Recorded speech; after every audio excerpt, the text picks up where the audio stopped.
Que bonito luar, escondido nos montes, e os raios de luz quando nasce o dia em Belo Horizonte. Que bonito luar, escondido nos montes, e os raios de luz quando nasce o dia em Belo Horizonte.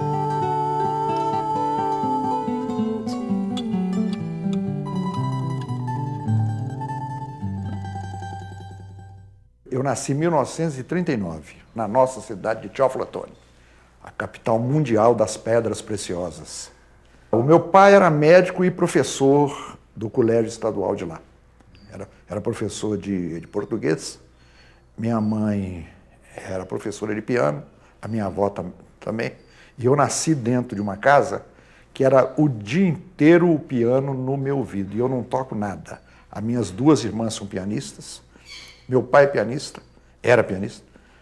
E eu não toco nada, eu só ouvia aquela encheção em cima de mim e eu ficava com aquela coisa ali na ideia. E no passar dos anos, eu que fui me dedicar mais à música.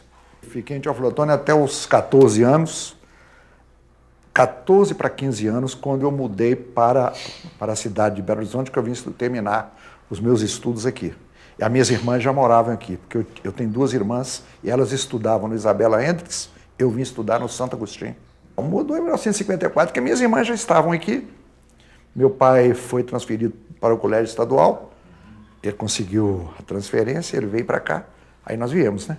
Porque isso não é muito original, não, porque todo mundo da minha região vinha para cá. Porque a cidade de Belo Horizonte, ela tem essa característica. O pessoal da zona e da mata, Juiz de Fora, vai para o Rio. E o pessoal do Sul e Triângulo vai para São Paulo. Quem vem mesmo para Belo Horizonte, quem vinha era pessoal do Vale do Mucuri, Jequitinhonha, São Francisco, pessoal dessa região mais do norte, nordeste. Porque essa era a capital nossa. Pessoal da cidade de Diamantina, Araçuaí, Montes Claros, aí o pessoal desce para cá, né? Teófilo Otoni, nessa época, não tinha uma piscina na cidade. Na minha infância, a cidade não tinha luz. Era um motor a diesel que oferecia luz até 8 horas assim da noite. Então as casas eram iluminadas com um lampião que chamava Aladim, a óleo, a querosene, durante a noite. Então é o seguinte, eu vim conhecer geladeira aqui em Belo Horizonte, que não podia ter geladeira lá. Porque lá não tinha energia elétrica o tempo todo, não tinha telefone. Você levava uns 5 dias para receber jornal. Não tinha, você não recebia. Um jornal levava 4 dias. Você, quando recebia uma notícia, era via rádio, porque o rádio é um fenômeno, né? Meu pai comprou um rádio exatamente na minha primeira infância. Eu via o rádio o dia inteiro. Aqueles artistas que eu via muito, eles iam a Teófilo Otoni muito pouco, porque é a cidade do interior, né? E eles vinham muito aqui, todo fim de semana, todo dia, tinha uns programas de auditório. Então aquele para mim era um deslumbramento. Eu via o Luiz Gonzaga, Jackson do Pandeiro, eram os artistas da minha infância, Calbi Peixoto, né? Então a Rádio Confidência tinha um auditório, a Rádio Confidência era na Feira de Amostras, onde é hoje a estação rodoviária. Os programas de auditório eram um auditório, né? Um auditório com orquestras, com conjunto, que as pessoas se apresentavam. Tinha um apresentador, apresentavam na rádio. E aqui tinha um programa de auditório, começava às 4 horas, não sei se 4 ou 2 ali na Rádio Guarani Mineira, que ficava na Rua São Paulo, quase esquina de Afonso Pena, que o apresentador era o Odair Pinto, que foi o maior apresentador de auditório que nós tivemos aqui. Um dos nossos maiores homens do rádio. E ali lotava, porque vinham os artistas, tinha os artistas daqui e vinham os artistas, as atrações de fora, né? Era diário, só para mulheres, porque mulher não pagava, né? Então a porta da Rádio Guarani ficava cheia, mas numa outra dimensão, porque a cidade não tem. Eu fiz até uma música no centenário da cidade que a gente fala isso. A cidade de Belo Horizonte só tinha Afonso Pena. E a Avenida Afonso Pena era o principal lugar para a gente ir. Porque era mesmo, todo mundo vinha para Afonso Pena. Não tinha a Savassi, porque a Savassi era o quê? A padaria Savassi. E aí o Cine Patê do outro lado. Então não tinha. A cidade era uma cidade provinciana. Eu vim para cá e eu estudei no Santo Agostinho. Eu saí de lá aos 17 para 18 anos, eu queria ser piloto. Eu fiz o curso de brevet e já continuei os estudos, mas quando eu tive um problema na vista esquerda, um astigmatismo galopante, o médico lá da base aérea disse que eu não podia continuar, que eu podia continuar como um piloto amador, mas não podia continuar como um piloto assim profissional mesmo, que era o sonho meu, né? Eu vou também tomar um chup e bater papo no mercado. Fui para o Rio, fiquei aqui até o 1957, 58. Quando eu fui para o Rio, a família do meu pai é Ottoni Horta, mas a família dele é muito lá do Rio.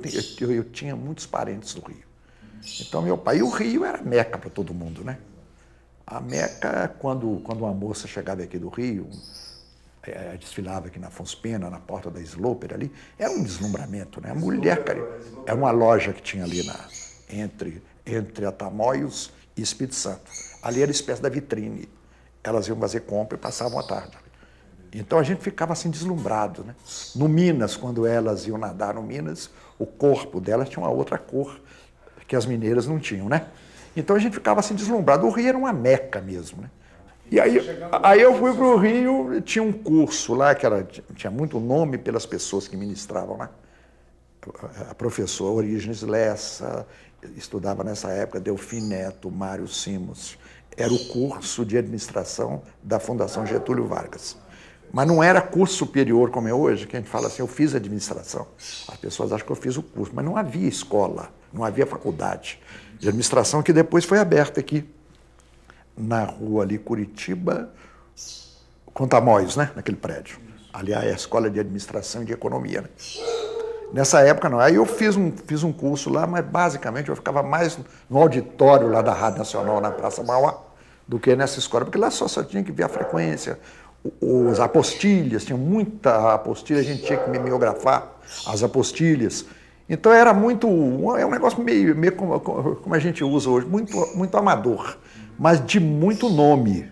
E meu pai olhava muito essa parte do nome, você vai ser formado nisso. Aí eu fiquei conhecendo aqueles artistas todos nos programas da Rádio Nacional. Eu lembro muito do que eu conheci muito no Rio, Anísio Silva, Calbi Peixoto, Emilinha Borba, Marlene, o Goulart, Jorge Goulart, Nora Ney.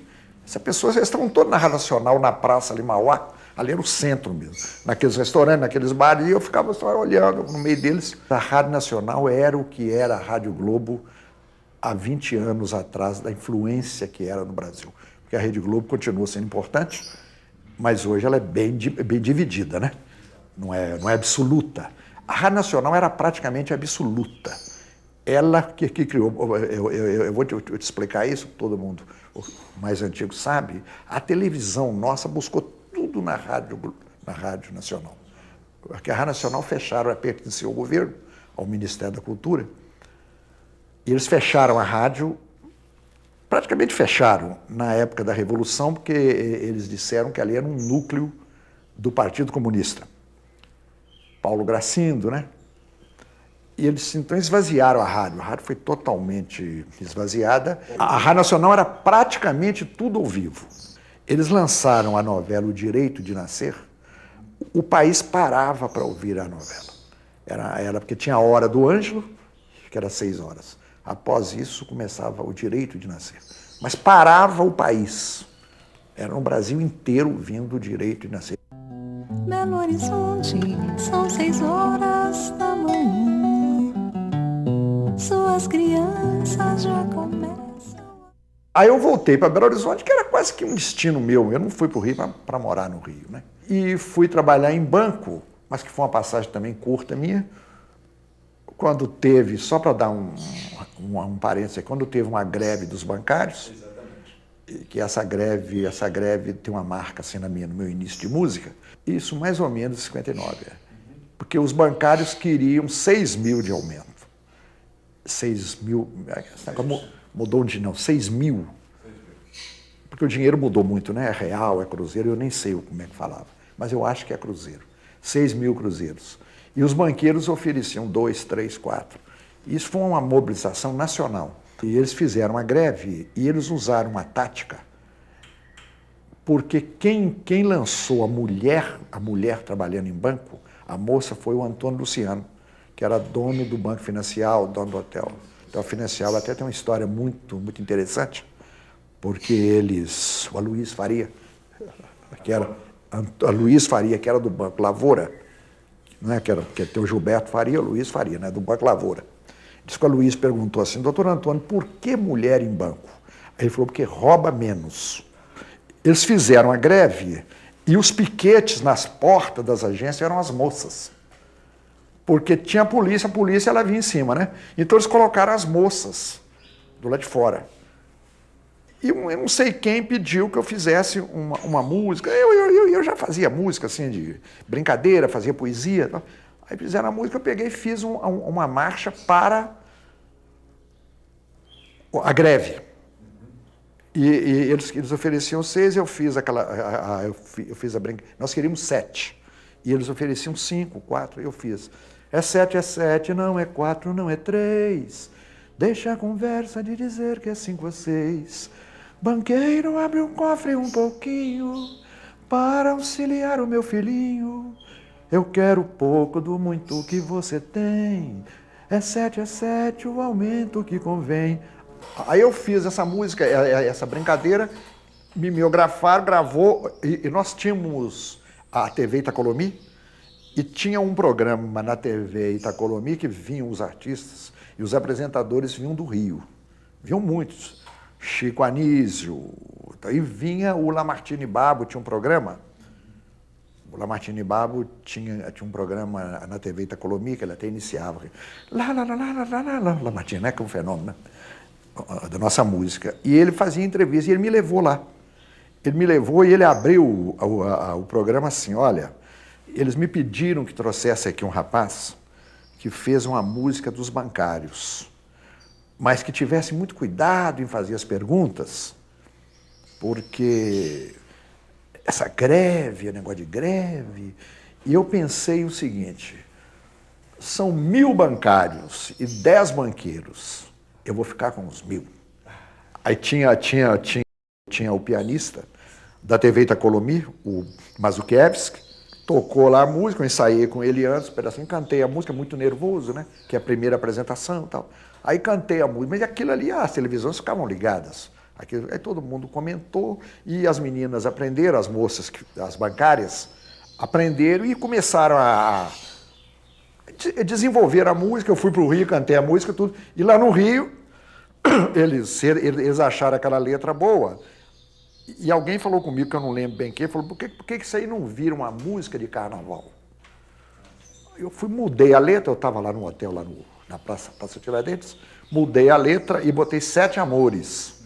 E cheguei lá na gravadora, já me apresentaram o Otamiro Carrilho, era o arranjador da gravadora Copacabana, e ele falou comigo, olha, foi uma boa coisa, o Léo Vilar, ele está recém-chegado aqui ao Brasil, porque ele era o crooner dos Anjos do Inferno, que é o conjunto que acompanhou a Carmen Miranda aos Estados Unidos. E ele estava lá assim, aí me chamaram, eu ensaiei, um cantor de muita facilidade, aprendeu a música, gravamos a música, essa música fez um sucesso enorme. Aí eu tinha um negócio de uma editora, Irmãos Vitale, eu nem sabia o que era direito autoral, mas eles me deram um negócio para assinar de uma vez lá. Ah, você tem que editar a música? Eu edito. E eu passei uns tempos, quando eu cheguei no Rio, alguém falou comigo ali, daqueles conhecidos na porta da gravadora Copacabana, todo mundo me dando os cumprimentos. Essa música foi muito tocada, sua música foi sucesso. E me levaram lá na editora, um deles, né? Mas recebeu dinheiro e tal. Eu nem sabia o que era isso, dinheiro. Aí quando chegou lá o dinheiro, eu nem acreditei do que eu tinha lá, né? Aí eu falei, esse negócio de música é bom, né? Porque eu fiz essa brincadeira e deu. Aí eu voltei para Belo Horizonte, daí eu continuei fazendo música de carnaval, que hoje até nem se grava mais. Mas porque a música no Brasil é uma colocação que a gente tem que explicar. Ela era dividida, o ano era dividido em fases musicais. Então nós tínhamos o que chama música de meio de ano, a música de São João Junina e a natalina. E tinha a música e a de carnaval. Talvez as pessoas não saibam, nós não temos nenhuma gravadora brasileira mais. Nessa época nós tínhamos umas 6. Nós tínhamos a Continental, Copacabana, Mocambo, e tínhamos estrangeiras. A CBS e a Servito. E a Philips. Então hoje são todas estrangeiras. Então isso é bom explicar, porque muitas vezes a gravadora lançava o disco de carnaval, ela não tinha muito interesse de lucro. Era uma forma também de estar participando da cultura nossa. Andando pela Augusto de Lima, com Araguari. Andando pela Augusto de Lima, com Pará. Aí eu participei, que mais ou menos coincidiu a época, eu fui participar da campanha do Jânio Quadros. Era Jânio, Milton e Magalhães. Porque havia uma colocação na eleição, você podia dar o voto ao presidente e ao vice em separado. Então era o João Goulart, que no Rio eles lançaram a campanha do Janjan e fizeram o maior jingle que já foi feito da política do Brasil, que era o Miguel Gustavo, que eu fiquei conhecendo, e na campanha de 62 ele me levou para o Rio. Na hora de votar, dona de casa vai votar, é Jango, é o Jango Goulart. Jangar é que veio com o negócio. Jangar quer dizer votar. Jangar é muito mais do que votar. Jangar é votar em Jango. Que o Miguel Gustavo criou esse verbo jangar, e aí ele gravou isso com uma centena de cantores. Aí vem uma que fala, não, a Emilinha Boba, vai jangar, é Jango, é o Jango. Aí vinha o locutor. Jangar é muito mais do que votar. Jangar é votar em Jango. Aí ganhou o Jânio e ganhou o Jango. Depois, com a renúncia do Jânio, houve aquele problema que o Jango assumia, veio o Brizola com aquele movimento do Sul para o Jango assumir, que era o vice do Jânio. Não era, mas nós fizemos aqui no dia 3, porque a eleição era 3 de outubro. Nós fizemos no dia 3, vote no 3. Jânio, Milton e Magalhães. Entendeu? E nessa época eu conheci um dos maiores inteligências da publicidade brasileira, que é o Joaquim Medeiros, que é da JMM. Joaquim Moacir Medeiros, JMM. Eu conheci ele aqui na campanha, ele conversou comigo, ele me chamou, pediu o doutor Magalhães se eu podia ir para o Rio, ficar dentro da agência dele, que foi a maior coisa em termos de inteligência, a maior frequência que eu já fiz. Magalhães é uma das melhores figuras para se conviver. É banqueiro, né? Mas é uma pessoa de uma sensibilidade, de uma alegria, muito irônico. Ele se parece muito com o Tancredo Neves. Aqueles políticos antigos eram muito irônicos, então muito assim sagaz, as brincadeiras dele, e muito esperto. Comigo ele tem uma dívida enorme, porque ele que lançou a calça sem bolso. E aí ele chegava, ele já era governador, eu viajei muito com ele também, e chegava assim, a pessoa pedia uma ajuda. Ô, governador, minha filha vai casar, eu estou precisando de uma ajuda. Ele fala assim, você pode pedir meu secretário aí. Então eu tinha que meter a mão no bolso, e daí ele falava assim, depois nós acertamos lá no palácio. Como é que você vai entrar no gabinete do governador e pedir o atrasado? Porque Magalhães não usava o doutor Magalhães não usava 1 centavo. Ele fez a calça sem bolso. A campanha do Magalhães Pinto, ela tem essa novidade, ela foi feita com música, não foi um jingle. Eu compunha com o Orígenes Lessa no Rio. E o Miguel Gustavo, que eu conheci lá, porque o Miguel Gustavo já era o maior jinglista do Brasil. O candidato aqui, a governador, disputando com o Magalhães, era o Tancredo Neves, que tinha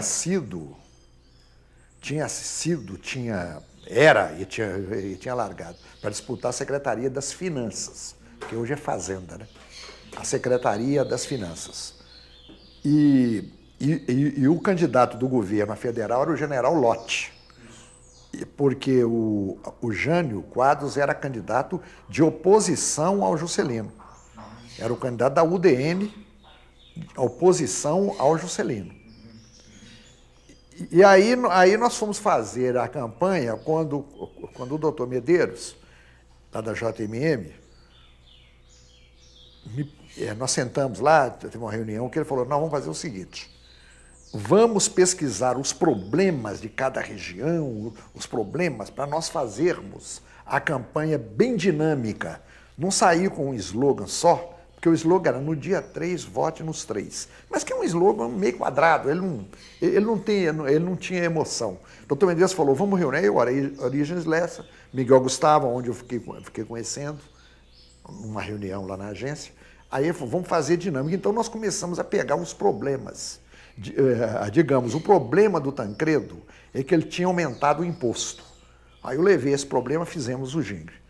Trabalhei o ano inteiro, aumentei a produção, o imposto levou tudo, lá se vai o meu feijão, mas não há de ser nada não, 3 de outubro vai chegar, Magalhães vai governar, acabar a exploração, mas não basta reclamar, precisamos é votar, para ver progresso eu peço Magalhães, governador. Aí vai, né? Quando eu falei lá na agência, eles me apoiaram também muito, que eu falei com ele que o Magalhães, quando chegava no interior, todo mundo, ô careca, porque ele era careca, inteiramente raspado a cabeça. E tinha um cantor no Rio, que era um palhaço, que já fazia muito sucesso, que era ele, Otamir Carrilho, da bandinha. Aí eu falei lá na agência, nós vamos gravar com Carequinha. Aí eles falaram, Gervásio, isso é loucura. Eu falei, todo mundo chama o governador intimamente, afetivamente de careca.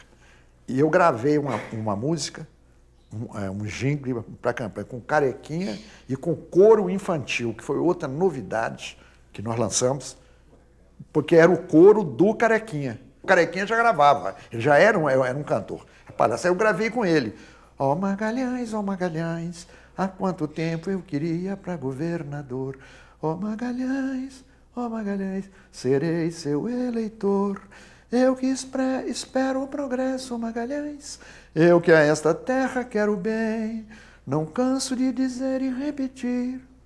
Jânio vem, Magalhães também. Aí esse slogan que tomou conta. Não era slogan, puxou da música. Jânio vem, Magalhães também. Aí foi que nós tomamos conta com isso. Aí eu fiz um outro jingle. Eu mudei o ritmo, fiz de samba, que o Carequinha cantou também. Dizem que Jânio vem aí, deixa ele vir. Com Magalhães que está aqui, deixa ele vir. Aí vai adiante. Aí fizemos muitos jingles na campanha do Magalhães. E foi uma coisa boa, interessante, porque nós frequentávamos o Mocó da Iaiá, ali na rua Carijós. O Mocó era um ponto de boemia de Belo Horizonte. Rua Carijós, entre São Paulo com Curitiba. Na outra esquina tinha a redação do Binômio. Então frequentava muito lá o Zé Maria Rabelo, que está aí, e o Euro Arantes. É a brincadeira que tinha na época, que o Zé Maria escrevia e o Euro apanhava, né? Que o Euro saía com a notícia e apanhava. Né? Era um beco, a placa era Bar Havaí, mas todo mundo conhecia como Mocó da Iaiá. Então chegavam as pessoas, falavam, onde é que a gente encontra os boêmios? E quem ficava muito lá era o Rômulo Paes, a turma toda, né? Nós íamos lá.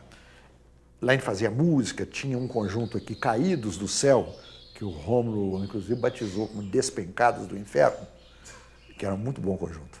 E os cantores todos frequentavam lá, a boemia. A gente saía dali, ia para o restaurante ali, Toniolo, que era na esquina, que o Rosário era o caixa dele. Depois o Rosário abriu o restaurante Rosário, na Paraná. Então a gente saía dali, ia para o Montanhês Dança e tudo. A gente chegava ali 6 da tarde. É lá no fundo. Tinha um beco assim, lá no fundo. E ali tem histórias fantásticas. Inclusive uma das histórias que o Ari Barroso foi lá e a garçonete Maria, uma mulata clara muito bonita e muito simpática, estava na mesa o Ari Barroso, daquele jeito do Ari, né? O Ari era uma pessoa... falava muito firme, muito assim, carismático, né? O Ari Barroso. E o Ari estava sentado na mesa com o Rômulo, com o Aníbal Fernandes, que é outro frequentador também, assíduo lá. E chegou a Maria Sorridente e ele perguntou, escuta, casada ou solteira? Ele perguntava com muita ênfase. Né? Ela falou, seu Ari, misturada. Aí o Rômulo e o Né pegaram e o Rômulo fez com o Aníbal essa marcha. ela é misturada, não é solteira, não é misturada, não é solteira, não é casada, né? Então as músicas de carnaval eram feitas ali. E muito, só voltando atrás da política, que eu sentava numa mesa aqui, era Jânio Quadros, da outra mesa era o Tancredo e o Lote, que o Rômulo fazia os jingles do Tancredo. É. O gigante se conhece pelo dedo, Tancredo, Tancredo, eu vou com ele, eu vou, mas vou sem medo, amigo do operário e também do funcionário, eu esqueci o resto. Quer dizer, o Rômulo cantava isso e eu cantava as lá de cá, né? Com a vitória do Magalhães, eu fiquei mais em evidência. Porque ganhou o Jânio com o Magalhães. E eu estava nessa campanha. Aí eu fui trabalhar no Estado, fui participar, trabalhei na Secretaria do Interior, depois... Aí eu fiquei andando no Estado. Caixa Econômica Estadual, Planejamento, Palácio, e depois criamos a Celtic, que eu fui um dos primeiros funcionários com Leopoldo Bessoni. E nessa fase, após a campanha do Magalhães, que foi 3 de outubro de 60, a posse era 31 de março. Eu comecei a ser muito requisitado pelos políticos para fazer jingle. E fui trabalhar com o Miguel Gustavo, que o Miguel Gustavo fazia jingle para o Brasil todo. O Miguel Gustavo, só para quem não conhece bem, ele fez a música da Copa do México. 70 milhões em ação, avante Brasil, e fez centenas de músicas. Ele fez uma série de músicas que ele gravou com Jorge Veiga e com Moreira da Silva Moringueira, que são sambas de break. Ele fez ele fez Cuidado, Moringueira, foi o índio que... É uma opção de música, né? Ele tem músicas de sucesso que eu estou esquecendo, ele tem um repertório enorme. E ele fez quase todos os jingles do Brasil. No ar, mais um caravelle da Cruzeiro do Sul, a bordo, tudo azul. É um compositor de uma inteligência, uma coisa. E aí, lá no Rio, ele me dava os temas.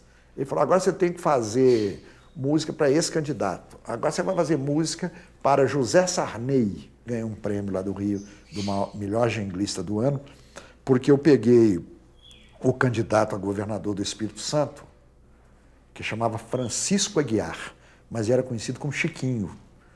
Aí eu chamei os meninos, chamei também o Palhaço Carequinha, que nessa época já era meu amigo, e fiz Chiquinho entrou no páreo, acabou com a história, com os votos do interior e com os votos de vitória.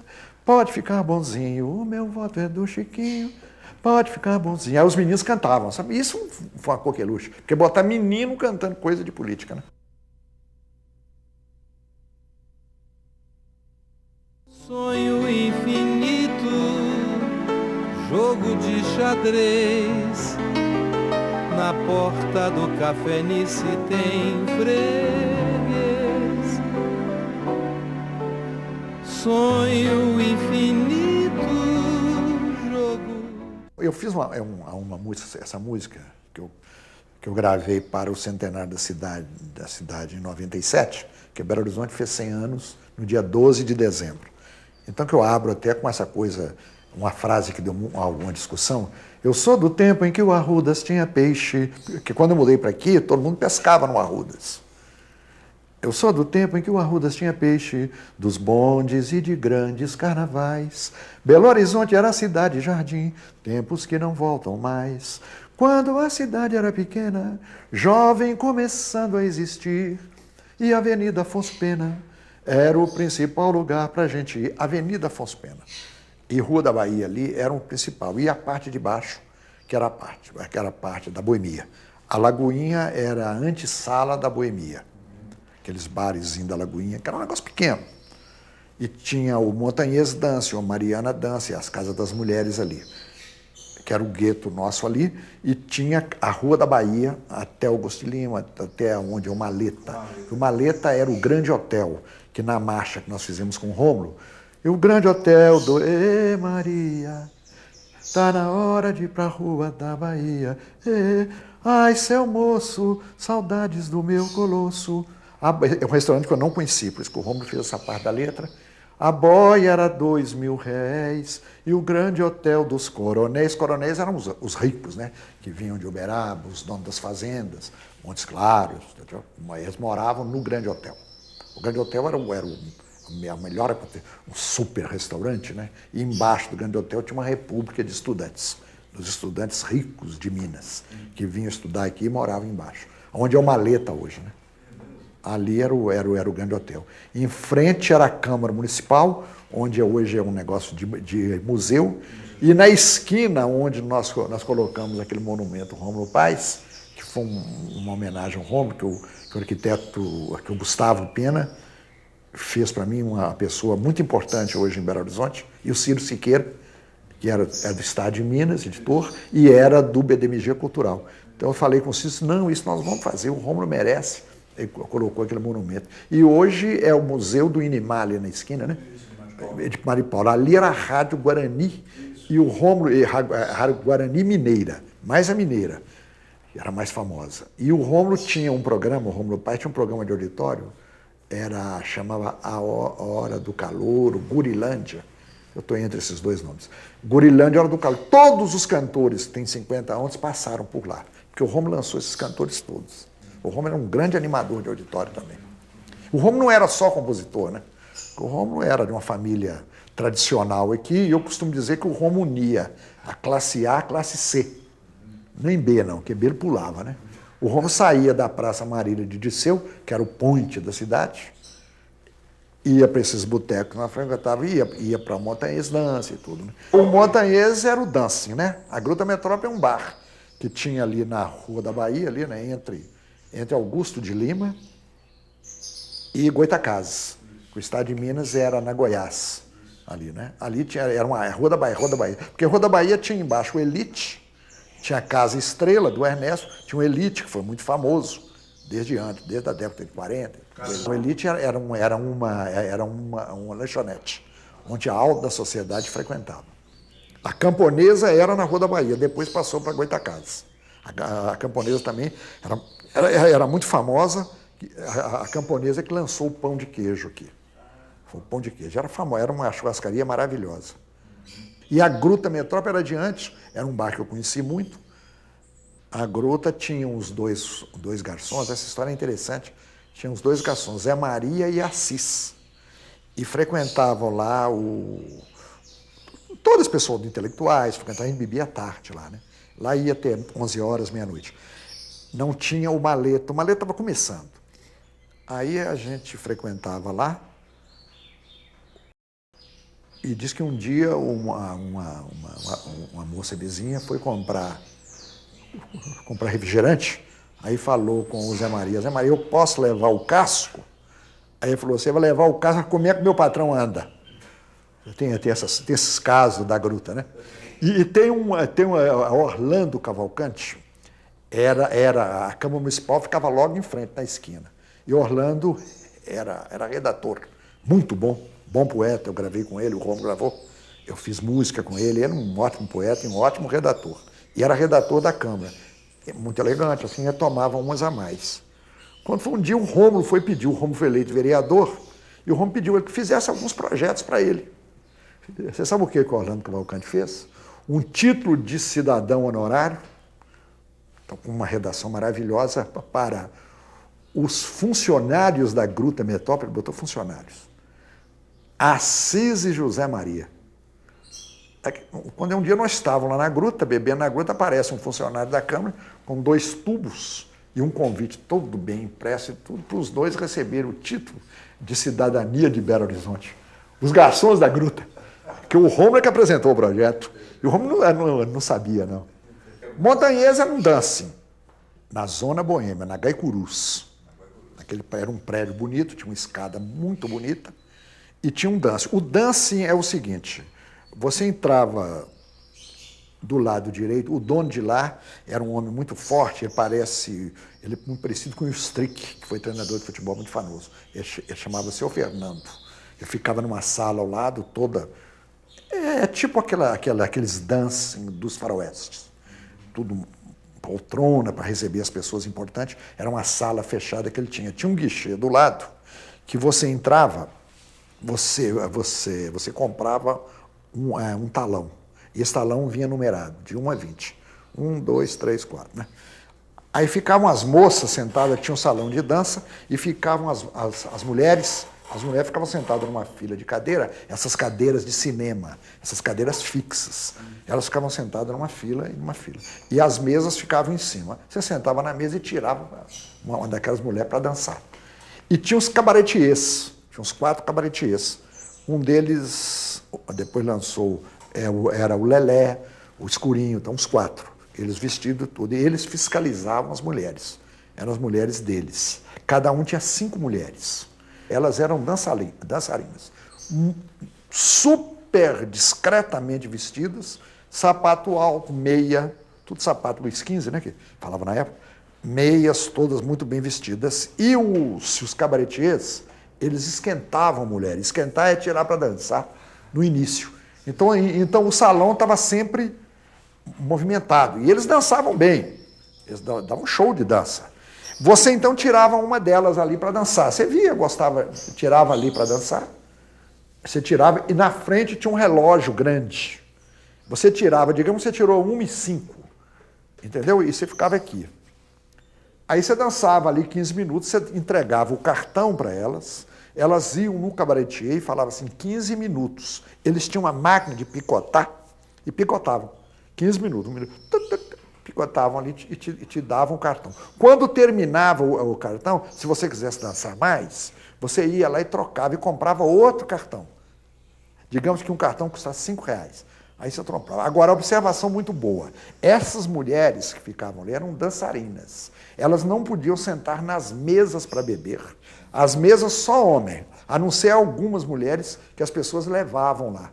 Esposas, companheiras, amigas. Muito pouco, ficava só homens.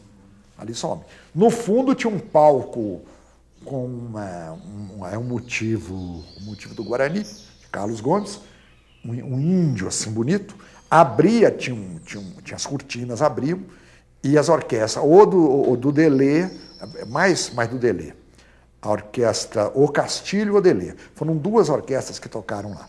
E eles abriam, todos vestidos, de smoke, os músicos. Ele abria a orquestra, iniciava, iam abrindo, as cortinas iam abrindo, ele na frente, o Delê, o Castilho, né, o Delê, dava essa coisa, aí virava para samba isso. Aí os cabaretiers começavam a dançar. Quando essa orquestra aí parava, tocava samba, tocava tudo, né? Aí embaixo tinha um outro palco, baixo, rasteiro, que era uma típica do Blasco. Era uma típica de tangos e boleros, mais tangos. Aí que eram tangos e boleros que cantavam. E o cantor que cantava muito lá, porque tinha uns cantores também, os croones. Quem cantava muito lá era o Grossi, delegado, depois foi delegado do trânsito, uma voz bonita aí, era tudo espanhol, né? Os tangos argentinos. É para o pessoal dançar tango. Eles fechavam o palco, pagavam as luzes lá. Depois eles paravam, porque música não parava. Aí parava a típica do Blasco, e subia a música e voltava. Até 4 horas. As mulheres saíam e os namorados, os amantes, esperavam de carro ou a pé mesmo, esperavam na porta. É muito importante isso. Essas mulheres não eram prostitutas, embora ali é região de prostituição. A Casa das Mulheres era do lado, as Casas das Mulheres, onde o Roberto Drummond escreveu Hilda Furacão. Aí eram casas de mulheres, como tem até hoje. Até hoje você vê na porta, você sobe e estão as mulheres nos quartos. Aí é diferente, as mulheres ficam nos quartos. Ali já é sexo só. Ali não, ali era dança. E tinha também o Mariana Dança do lado de cá, a mesma coisa, mas com menos categoria, assim. Porque o montanhês, quer dizer, para aquela época era fantástico. Era fantástico na frequência. Você só podia entrar de terno. Você não entrava de manga de camisa, só terno. Então a frequência ali era fabulosa. Agora, na porta o pau comia. Cintura fina, brigando, né, brigando na porta. Eu conhecia a Hilda Furacão também. Conhecia. Então ali tinha umas brigas. Ali era a barra pesada ali. Agora lá dentro do Montanhês, não, Montanhês é uma coisa maravilhosa, fina. E o seu Fernando, que faleceu tem pouco tempo, ficou muito meu amigo, coitado. Morreu pobre, mas com a dignidade enorme. Inclusive, ele foi ser porteiro da boate do Rosário ali no negócio. No dia do aniversário, eles me falaram que era aniversário dele, eu dei uma gravata para ele.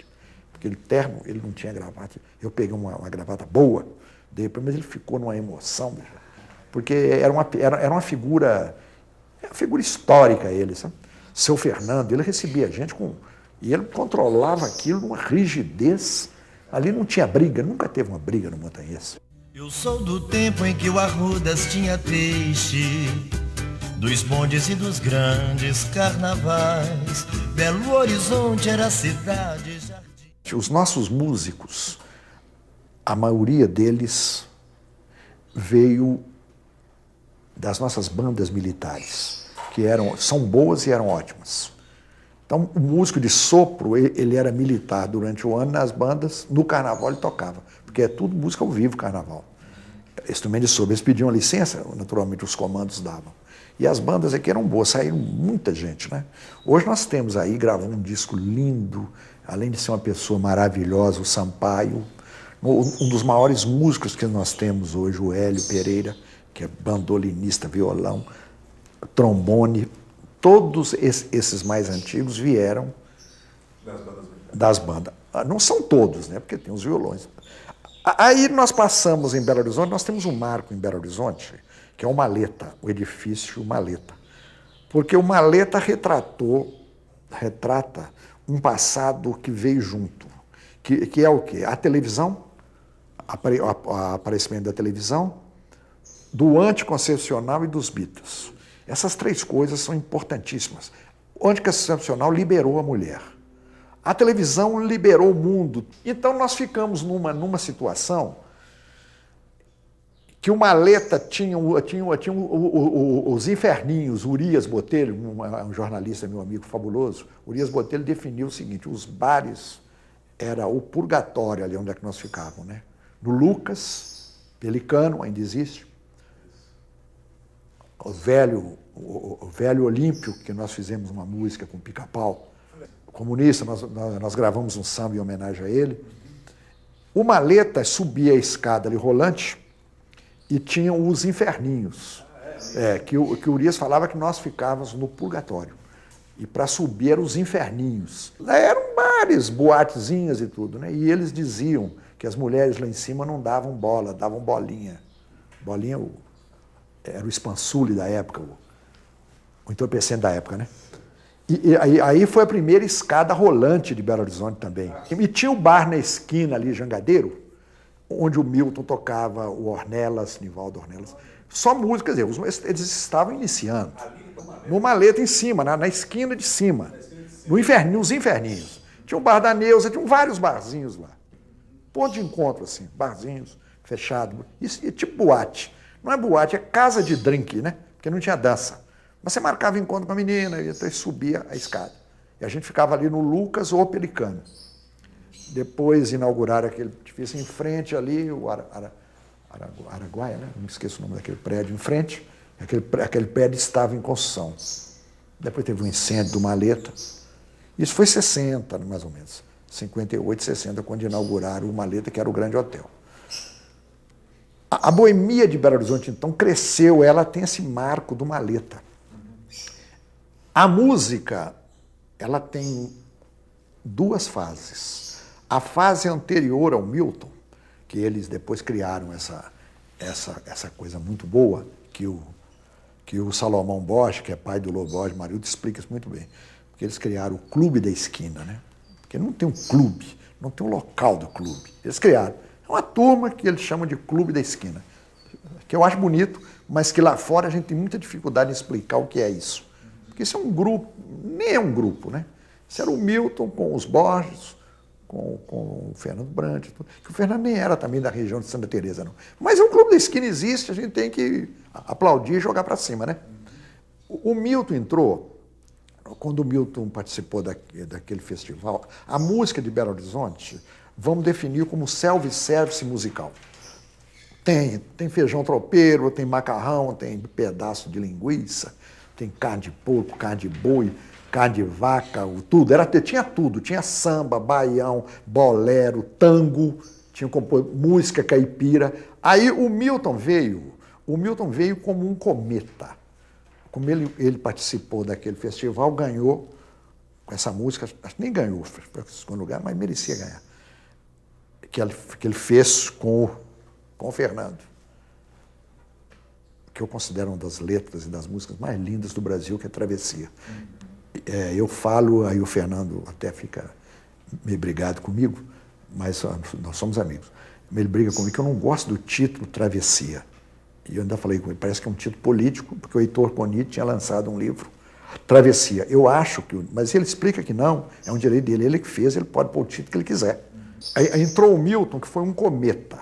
Todo mundo passou a imitar o Milton. Cantores e compositores fabulosos, como Ladiston Nascimento, caiu imitando. Isso é natural, sabe? Porque assim como Orlando Silva, todos os cantores imitavam Orlando. Isso não é defeito, não. Isso é porque o Milton, a música do Milton Nascimento veio tão forte. A harmonização, a maneira do Milton. Eu falo Milton e esse grupo também, porque o Fernando é um super letrista, Marcinho Borges, um super letrista. Então, essa turma veio com tanta força que a música ela parou assim, ela ficou um tipo só de música, o que não era a característica nossa. Agora, isso acabou, porque o Milton tem seu espaço, foi lá para fora, hoje é um nome nacional, e hoje nós temos rock maravilhoso, né? É talvez comparado, deve ser só Brasília, né? Brasília e Belo Horizonte tem rock. O Skank, a turma toda. O rock. Nós temos sambas muito bons. Nós temos Serginho BH, que é um dos maiores compositores e cantores de samba do Brasil. Nós temos, que está no Rio hoje, Toninho Gerais. Nós temos o Bira Favela. Eu vou ficar citando aqui centenas. E temos agora o Coronel Jonas, que acabei de falar com ele. O Coronel Jonas criou o Clube do Choro de Belo Horizonte. O choro é uma música, ela é um apêndice, é como o jazz nos Estados Unidos. É uma música de mais categoria e tem essa característica de ser basicamente uma música instrumental. Nós temos uma cantora de choro maravilhosa que é a Ademir de Fonseca. Mas a Ademir de Fonseca canta quando o choro já existe. Eles põem letra em choros que já existem. O choro, então, é uma música instrumental, com certo instrumento. É a música de repertório, que nós chamamos a música de... Ele tem um repertório que se baseia em alguns instrumentos, embora pode se tocar em todo instrumento, pode tocar no piano. Mas é mais o que a gente chama de regional, que é um violão, um pandeiro, um bandolim, um cavaquinho, um acordeon de vez em quando, uma flauta, um trombone, aí você dá enxertos. Então criou-se agora o Clube do Choro. E o Choro em Belo Horizonte tem uma marca sensacional, que é o Valdir Silva, que é o maior vendedor de disco que tem em Belo Horizonte. Ele vende mais disco. Hoje talvez ele perca para o Skank. Mas Valdir vendeu disco aí no Brasil todo. E ele gravou a primeira música, todo mundo conhece essa história, mas sempre é bom repetir. Ele era telegrafista do Correio e a telegrafia era no alfabeto Morse, no ponto, né? Era transmitido nas guerras, na guerra, tudo, porque você fazia o telegrama. Ele fez o telegrama musical, homenageando. Juscelino ficou doido com isso, né? Sempre com o presidente. Ele foi lá e tudo. Aí ele fez o telegrama. Número 1, número 2, foi um sucesso enorme, gravou e hoje a gente grava um porrilhão de música, né? Valdir. E eu gravei um CD agora, porque eu sempre, quando eu posso, assim financeiramente, eu lanço um CDzinho com as minhas coisas novas. Eu lancei Amigos e Canções, que é um disquinho que está aí, ó. Amigos e Canções, é o volume 5, e eu lancei Valdir cantando. Eu fiz questão, porque ele gosta de cantar. E o Valdir tem 75 anos. Então, eu estou lançando um rapaz que tem 21, que é o Marcelo Girão, que é hoje um dos maiores músicos de Belo Horizonte. Marcelo toca tudo. Sax, cavaquinho, produz, compõe. Eu dei para ele, ele ajeitou uma música, porque música tem isso, a gente vai fazendo e empaca. Eu estava empacado numa música, dei para o Marcelinho falou, pode deixar que eu termino. Terminou, cantou. Então, a música em Belo Horizonte é isso. Era um self-service, o Milton veio e foi absoluto. O Milton era absoluto, só dava Milton, né? E todos os cantores imitavam Milton e não tinha mais ninguém. E hoje voltou a ser. Hoje tem duplas sertanejas aqui. Aliás, nós estamos com uma dupla aí, que é sucesso no Brasil todo. Sérgio Menotti e Fabiano, que eles cantavam aqui na Raja.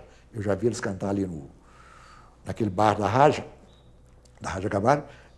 E eles fazem sucesso no Brasil todo hoje, né? E tem outros. As duplas tem aí Vanderlei e Vardel, gravaram umas músicas nossas agora, tem muita dupla, quer dizer, a música em Belo Horizonte voltou a ser um self-service. E com uma observação importante, que os cantores que vêm de Belo Horizonte, eu já falei isso na minha infância, na minha origem, eles vieram muito dessa região do norte. Então nós temos Paulinho Pedra Azul, que é um dos maiores cantores, maiores pessoas, nosso meio da música, o Wilson Dias, Rubinho do Vale, essa turma que veio, né? Esse que é humorista também, também canta muito, é Tino Gomes. Então eles vieram dessa região. Marcu Ribas, Pirapora. Bela Belô, canta um choro feito com amor. Bela Belô.